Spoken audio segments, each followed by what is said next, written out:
He thought moving into his dream home would bring peace, a quiet life after years of serving his country. But instead of safety, he found himself branded an outsider in his own neighborhood. A watchful neighbor, convinced she was protecting her community, decided he didn't belong. What began as a petty complaint quickly spiraled into a confrontation that would expose the deep prejudice lurking behind manicured lawns and gated fences. She thought she was calling out a trespasser. She had no idea who he really was, or the storm her actions were about to unleash. The neighborhood looked like the picture of perfection. Wide streets lined with oak trees, lawns trimmed to exact angles, and homes painted in soft, welcoming colors. It was the kind of place people worked their whole lives to reach. For Marcus, it felt like a reward. He had earned a place where his family could finally settle down without worry. After years of moving from assignment to assignment, serving in dangerous corners of the world, he was ready for peace. A home, stability, a chance to breathe.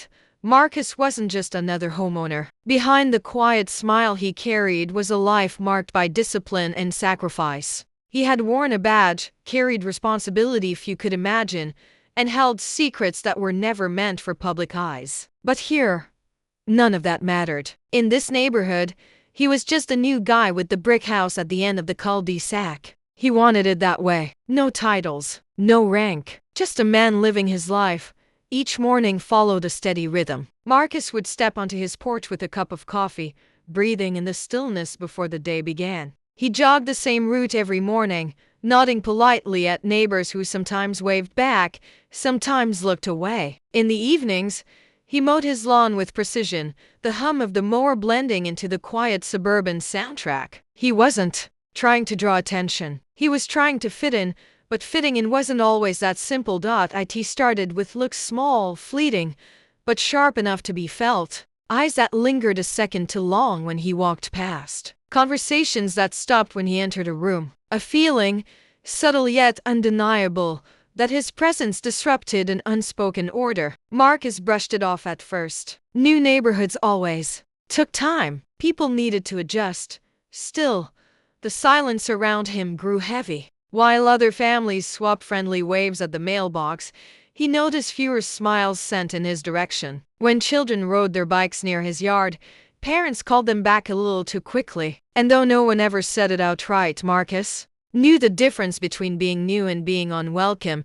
There was one neighbor in particular who seemed to watch him more closely than the rest. A woman whose sharp gaze followed him whenever he stepped outside. Curtains shifting when his car pulled in. The slow, deliberate way she paused on her walks near his fence. At first, Marcus thought he was imagining it. Maybe she was just curious, the way people often were about new residents. But the longer it went on, the more it felt deliberate, like she was searching for something wrong, something to confirm a suspicion she hadn't voiced. Even then, Marcus held his patience. He had seen far worse in his life than a nosy neighbor, and he knew that sometimes the best response was to stay calm, to let time smooth out the rough edges. But patience has its limits when every step outside your home feels like being measured, judged, and quietly accused. The strange thing was, Marcus had chosen this neighborhood for its promise of safety. It wasn't just the wide lawns or the well-lit streets, it was the idea of belonging to a community that valued order, that protected its own. He thought it would be a shield, a place where his family could walk freely without fear. But slowly, the shield began to feel more like a wall, one that kept him out while pretending to welcome him in. One evening, as the sun dipped low in shadows stretched across the yards, Marcus stood on his porch, sipping his coffee. From a distance, he saw her again, the neighbor whose eyes never seemed to leave him. Her arms folded, her stance rigid, as if guarding against a threat only she could see. In that moment, Marcus felt a flicker of unease. He didn't know it yet, but this watchful gaze was only the beginning. What seemed like quiet suspicion was about to erupt into something much bigger, something that would challenge not just his patience, but his very right to exist peacefully in his own home. The air carried a strange tension, invisible yet undeniable. For Marcus, life still moved in its ordinary rhythm: mornings, jogs, yard work. But beneath the routine, an undercurrent was building, one that would soon pull him into a confrontation he never asked for. He thought he had left battles behind in faraway places. He never expected one to come knocking at his own front gate. It began with whispers, small incidents that could almost be dismissed. Marcus noticed cars slowing when he pulled into his driveway, neighbors glancing twice when he walked his dog at night. But the uneasy stares soon turned into something sharper. Notes left on his mailbox reminding him of neighborhood rules, subtle but deliberate complaints about the height of his grass or where his trash bin was placed. Each one signed off by the homeowners association. Though Marcus knew exactly which neighbor had set it in motion, her presence became impossible to ignore. She would linger on the sidewalk, her phone clutched tightly in her hand, her eyes narrowing every time Marcus came home from work. She spoke in clipped tones at community meetings, asking veiled questions about new residents and neighborhood safety. She didn't need to say his name, everyone knew who she meant. First, Marcus tried to keep calm. He had faced hostility before, in places far more dangerous than this quiet cul-de-sac. But there was something chilling about being made into a suspect in the very place he called home. Every walk to the mailbox felt like stepping under a spotlight. Every jog felt monitored. His sanctuary was slowly being transformed into a cage. Then came the incident that changed everything. It was a late afternoon, the kind where the sun cast long golden shadows across the street. Marcus had been working in his backyard, trimming branches along the fence line. Sweat ran down his face, his hands steady with the clippers. It was ordinary work, something every homeowner did without a second thought. But as he clipped another branch, he noticed movement out of the corner of his eye. She was there, watching again. This time, she didn't just watch. She walked closer, phone in hand, her expression hard and unyielding. The tone of her voice cut through the air, sharp and accusing. Though her words were aimed at property violations and security concerns, the message was clear. She believed Marcus didn't belong. That he wasn't just a neighbor maintaining his yard, he was a trespasser, an intruder on his own land. Before Marcus could process what was happening, she raised her phone and began dialing. Her voice carried across the street, loud enough for others to hear. She was calling in a report. The words she chose stung more than any weapon could.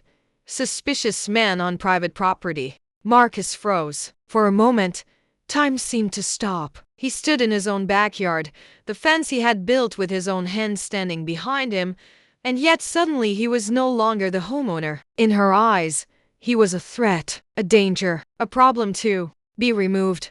Within minutes, the sound of tires on gravel shattered the stillness. A patrol car pulled up, lights flashing against the rows of manicured lawns. Neighbors peeked through curtains, whispers rippling across the street. The officer stepped out, his hand resting near his holster, scanning Marcus as though sizing up a criminal. Marcus raised his hand slightly, not in surrender, but in weary recognition of what was unfolding. He knew this dance too well, the assumptions, the suspicion, the instant judgment of skin before truth. He felt the weight of every gaze pressing down on him. The neighbor who called him in looked on with arms crossed, satisfied. The officer asked for identification. Marcus complied, his movements slow and deliberate. He could feel his pulse racing, though his face remained calm. He handed over his ID, waiting as the officer studied it.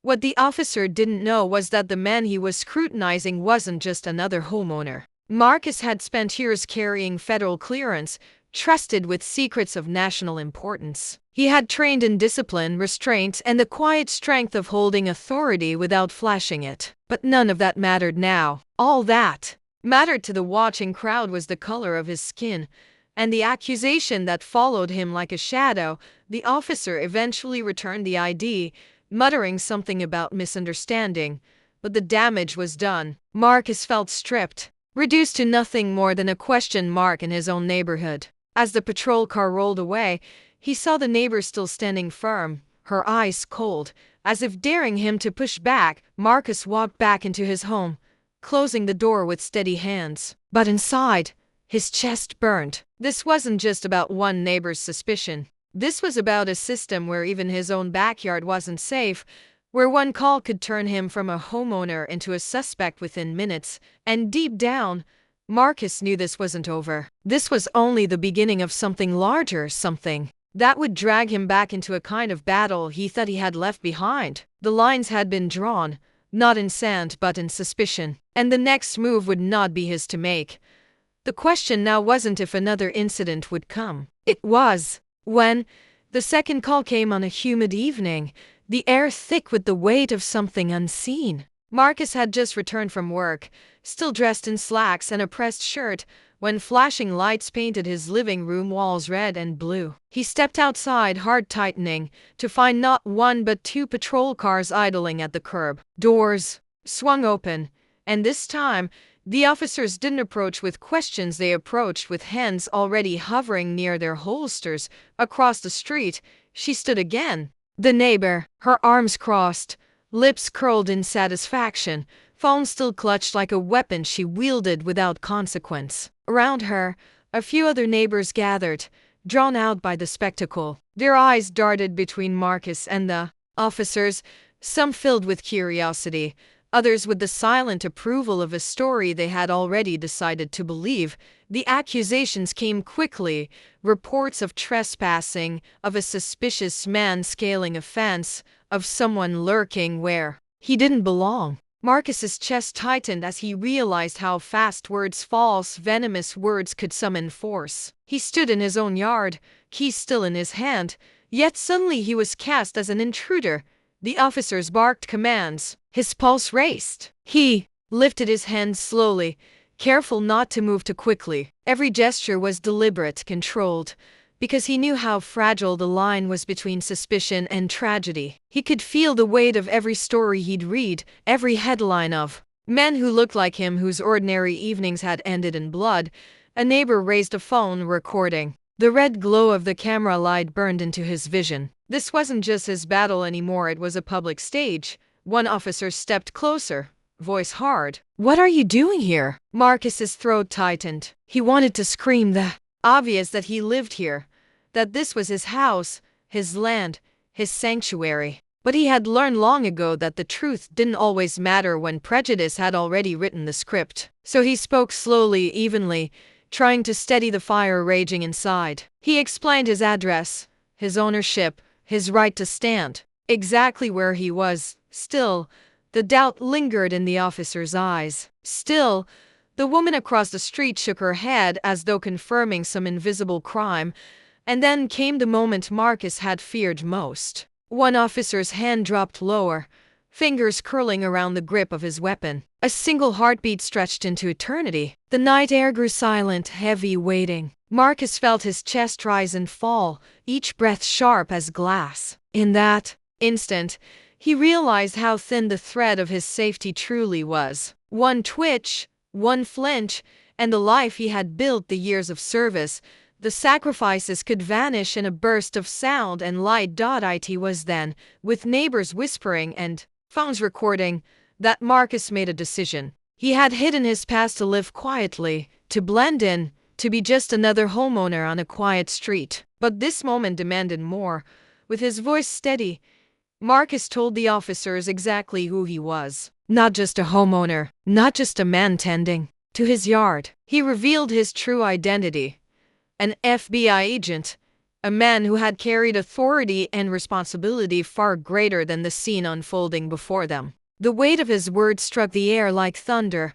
For a moment, silence. The officers froze, processing what they had just heard. Their posture shifted, tension breaking into awkward restraint. One step back, his hand easing away from the weapon. The certainty in their voices faltered, replaced by hesitation. The woman across the street stiffened, her confidence cracking, the smirk on her face slipping into something else: fear, disbelief, perhaps even shame. The very man she had painted as a trespasser, a threat, was someone sworn to uphold the law at the highest level. Someone who could see through her lies with the weight of authority behind him.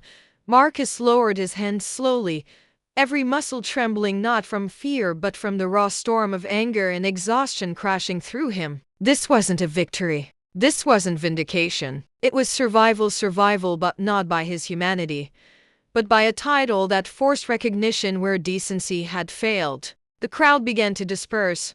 murmurs cutting through the night. The officers offered hollow words about misunderstanding, their eyes avoiding his as they returned to their cars. The flashing lights faded, leaving only the echo of what nearly was. But Marcus knew the truth. The danger hadn't passed. It had only revealed itself in full. The veneer of safety, the illusion of belonging, was shattered. His identity had saved him tonight, but what about tomorrow? What about every other black man without a badge, without a title, facing the same suspicion in the quiet of their own neighborhoods? As he stood in the darkness of his porch, the weight of the moment settled in his chest. He had looked into the abyss of what could have been, felt the barrel of prejudice pointed squarely at him, and walked away by the thinnest of margins. This wasn't just his story anymore. It was a mirror held up to the nation, a question burning in the silence he left behind.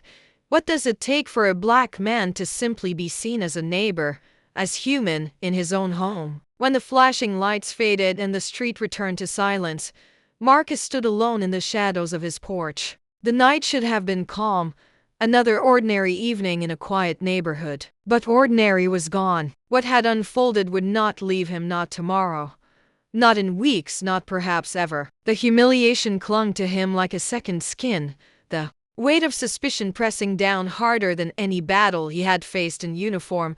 Inside, the house felt colder than before. He sat at his kitchen table, hands folded, staring at the wood grain as though it could give him answers. He had built a life defined by service, discipline, and quiet resilience. He had faced hostile terrain, foreign enemies, and threats that demanded courage beyond fear. Yet nothing compared to the wound of being branded a stranger in the place he called home. The irony cut deep. Marcus had carried the responsibility of protecting a nation, yet he couldn't be protected from prejudice at his own front gate. His badge, his clearance, his career, all of it was invisible until he was forced to wield it like a shield against injustice. And that realization burned most of all. Survival came not from his humanity, but from a title that demanded reluctant respect. The neighbor who had stood so proudly just hours earlier was silent now. Curtains drawn, porch light off, her absence louder than her presence. But Marcus knew this wasn't about one woman. It wasn't about one false report. It was about a system where suspicion followed his skin before his story, where belonging was conditional, fragile, and easily shattered by a single phone call. Days passed, but the echo of that night lingered. Every time he stepped outside, Marcus felt eyes on him. Every sound of a car slowing made his pulse rise. The very street he had chosen for peace became a constant reminder of what it meant to live in a body that others marked as dangerous. He carried the knowledge that his life had balanced on the edge of misunderstanding, and that for countless others the outcome had been far worse. The incident sparked conversations he hadn't expected. Some neighbors avoided him altogether, unwilling to face the truth of what they had witnessed. Others approached cautiously, offering sympathy but never questioning why it had happened in the first place. The silence spoke volumes. To acknowledge the injustice meant confronting a reality that many found easier to ignore, and so Marcus did what he had always done. He endured. But this time, endurance was not quiet acceptance. He shared his story not for pity, but for truth. He told friends, colleagues, and eventually larger circles, shining a light on the fragility of safety for black men in America, even those with badges, titles, and uniforms. His words carried weight because they weren't abstract. They were lived. They were undeniable. The impact went beyond Marcus. His story spread, resonating with others who had lived their own versions of the same night. Different streets, different neighbors, different officers, but the same suspicion, the same fear, the same humiliating reminder that no achievement, no status, no sacrifice could shield them completely. And in that reflection lay the harshest truth. Marcus was spared because of his title. But what about the millions who weren't? What about the men and women whose names never reached the news, whose stories ended not in survival but in silence? That question became the heart of the story. Because Marcus's experience was not an isolated event, it was a thread in a much larger tapestry of systemic injustice, woven over generations. A tapestry where suspicion is automatic, where safety is conditional, and where dignity is too often denied. Standing on his porch weeks later, Marcus looked out at the same street, the same trimmed lawns and painted houses. The scenery hadn't changed, but he had. The illusion of peace was gone, replaced by a sharper vision of the reality beneath the surface. And with that vision came a choice: to retreat into quiet survival, or to turn his experience into something larger, something that might spark awareness, conversation, even change. His story became more than his own. It became a call to look closer, to question the assumptions buried in everyday life, to see the way prejudice hides behind polite smiles, behind neighborhood rules, behind words like suspicious, and to ask, what does safety mean, and who truly has access to it? Marcus knew he could not answer that question alone, but by sharing his truth, he forced others to confront it, to see the fragile line between belonging and exclusion, and to realize how easily lives could be reshaped or destroyed by a single act of bias. He had survived that night. But survival is not the same as freedom. And until freedom was shared equally, the story would repeat itself in different towns, on different porches, with different names etched into headlines.